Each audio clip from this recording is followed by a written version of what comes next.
Comment j'ai construit mon indépendance financière? Ce que j'aurais aimé qu'on me dise à ma vingtaine, je t'explique. Tout d'abord, on va enfoncer les portes ouvertes. Il est évident que plus tôt tu commences, mieux ce sera pour ton investissement. Les intérêts composés pourront travailler plus longtemps sur base d'un plus gros capital.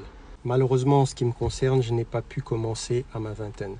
Je me suis lancé d'abord dans l'achat d'une résidence principale, sollicité et obtenu un prêt immobilier auprès de ma banque. Ma stratégie a été donc de finaliser le remboursement complet de ce prêt immobilier avant de me lancer dans quelconque investissement que ce soit. Une fois ce prêt complètement remboursé, j'ai pu dégager et utiliser ce pouvoir d'achat obtenu comme levier pour pouvoir investir et faire grossir mon capital.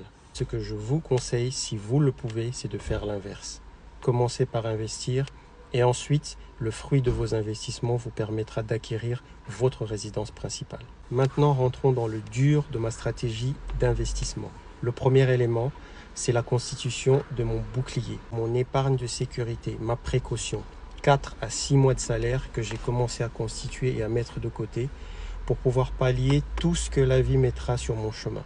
Une facture salée chez le garagiste, un chauffe-eau qui lâche, un lave-linge qui fait des caprices. Je suis préparé pour toute dépense inattendue. Comprenez bien ceci, sans épargne de précaution, vous piocherez dans votre investissement et ça n'a aucun intérêt.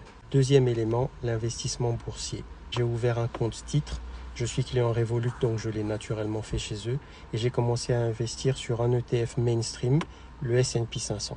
Le S&P 500 tout simplement pour pouvoir bénéficier de la capitalisation boursière des 500 plus grosses entreprises, en tout cas celles qui rapportent le plus en Amérique.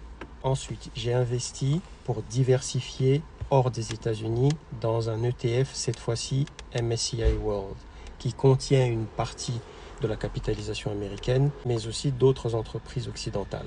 Pour investir dans le MSCI World, je l'ai fait au travers de mon PEE, Plan Épargne Entreprise. Si vous travaillez dans un grand groupe, une grande entreprise, vous avez forcément un équivalent. Le PEE a un avantage considérable, c'est qu'on y retrouve un petit peu, et je vais en parler juste après, l'avantage fiscal qu'on a sur un PEA. C'est-à-dire que ce que vous investissez dans un PEE, après 5 ans, vous ne paierez que les contributions sociales de 12% quelque chose. Pas de flat tax, pas de PFU.